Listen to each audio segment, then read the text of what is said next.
Out of sight, but not out of mind. The Washington Huskies off last week made quite an impression last time out, scoring a touchdown on every drive against UC Davis, putting up some huge offensive numbers early on thanks to outstanding performances from Damon Williams and Jonah Coleman, who leads the nation in touchdown runs despite the fact he's only played 2 games. They get Washington State this week. Ashley Adamson now with Huskies coach Jedd Fisch.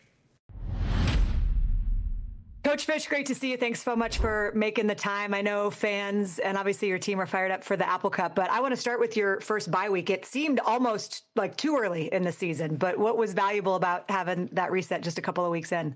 Yeah, at first when I saw the schedule, I thought it was going to be too early, but it really wasn't. We wound up having a 4-week training camp and then 2 weeks of the regular season. So it's 6 weeks in, and then we had a bye week, and then we have another 6 weeks, and then we have another bye week.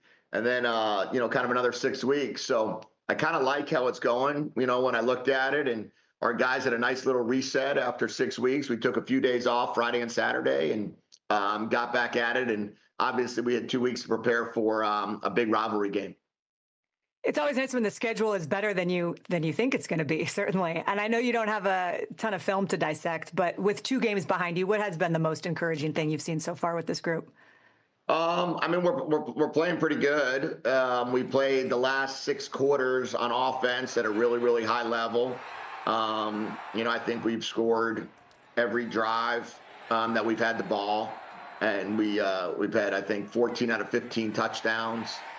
So I'm excited about that. I'm excited about defensively. We've had 10 3-and-outs out of 19 drives against us.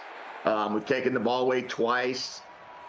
So we're doing some good things, but we know the competition is going to continue to get harder, and we're going to have to play better each week on both sides of the ball. And then in special teams, we scored a touchdown, which was pretty cool. We haven't done that, so we got to continue to do that as well. Well, and before we get specifically to the Apple Cup, I just get your thoughts on Damon Williams Jr. He's been efficient and explosive. And again, you just went through how well everything has been going. As that competition continues to get harder, what's the next layer of growth that you're already seeing that has you excited for him? Yeah, D is he's playing at a really high level, and you're kind of looking at how he's played the last 4 quarters of last season into these 8 quarters now. He's extremely efficient with the football. He's very smart completion percentage wise. He's up in that 75% range. We've only had to throw the ball about 25 times a game, 24 times a game the first 2 weeks of the season. He's using his legs efficiently. I think he has over 120 yards rushing, 60 yards a game, has touchdowns with his legs, have touchdowns with his arm. So he's doing well. He's doing nicely. There's a lot that we can always continue to clean up. But right now, he's playing at a nice level. He's playing at a good level. He's had a good day of practice on Sunday. And today we got to go out and have even a better day. All right, so 117th Apple Cup coming up on Saturday. And if you look at Washington State, you talked about this in your press conference, but their quarterback situation is a little bit unsettled. They played 3 different guys last week. And so, defensive coordinator Ryan Walters has to prepare for all 3 of those guys. I'm curious, after working with Walters for a couple of games, what have you learned about how he sees things and your in-game communication? Yeah, he's got a great demeanor about himself all throughout the week and throughout the game. There's really no change in regards to how we communicate during the game versus how we communicate during the week. He's got great command of the defense, but also great command of what he's getting on offense. He can see and adjust quickly in terms of how a team wants to attack us. Even the last game, we felt that Cal Davis was going to come out and try to go fast, high tempo, and instead they took the opposite approach and wanted to try to slow the game down. And, how quickly you recognize it. And then at halftime, they made a quarterback change. So how quickly you can make that adjustment as well to 2 different styles of quarterback play. We're going to have to do the same thing this go around. We really don't know who's going to play quarterback for Washington State.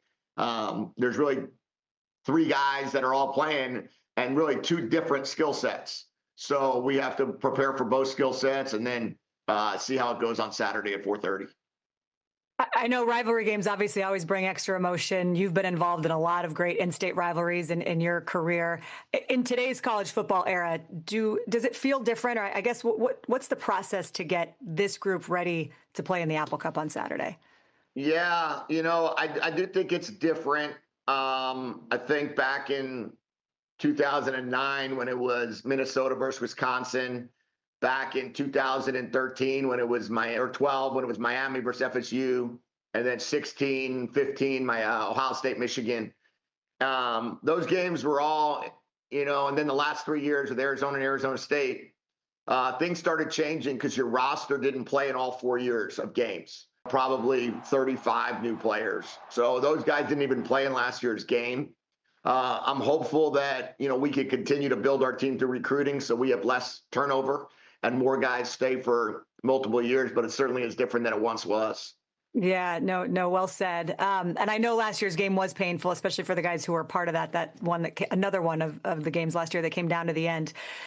You've got a guy who's on your team now who was on the other end of this rivalry last year, and Tariq Al-Uqdah. He brings a different perspective. Obviously, he was 3 seasons as a Coug. He was part of that 4th down goal line stand. Have you had any fun with him about his role in that? Like, how have you talked to him about this game coming up? Yeah, no, I haven't had any fun with him about that. That was not one of those great moments. And the year before, it was the 11-0 Huskies versus the 5-6 Cougs, and it was 4th and 1 with a minute left, and they ran a reverse, and they got down in there, and then Grady Gross kicked that field goal. So these games have come down to 4th and 1 2 years in a row. I've had Buddha talk about that no matter what the records were. I mean, it was 11-0 versus 5-6 in 22, and then in 23, excuse me. And then obviously we know what it was like with Delora in 21. We know what it was like when they went to Pullman in 22. So this game has been 2-2 the last 4 years. And we certainly talked about that, but Buddha is going to be a huge part of the Huskies this year as a starting linebacker for us in this game. I know you're glad to have him on your side of things. One last thing before I let you go. You guys have played such clean football through 2 games. I know you've talked about you've been pleased where you are with penalties. Rivalry games, even if it's people's first time experience, that they do tend to test leadership differently. What is your message to your guys this week about composure and decision making in those tight spots for a game that's had a lot of emotion over the years?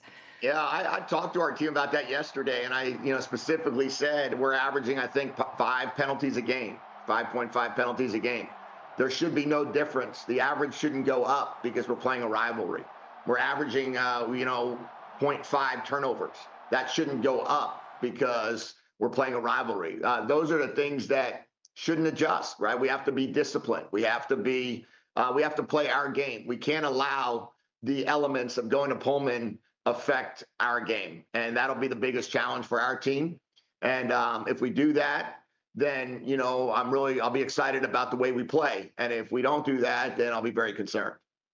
Well, we are excited to watch you guys play. Best of luck. Enjoy the Apple Cup, and we'll be watching. Thanks so much for making the time today, Jedd. Thanks, Ashley. Good talking to you.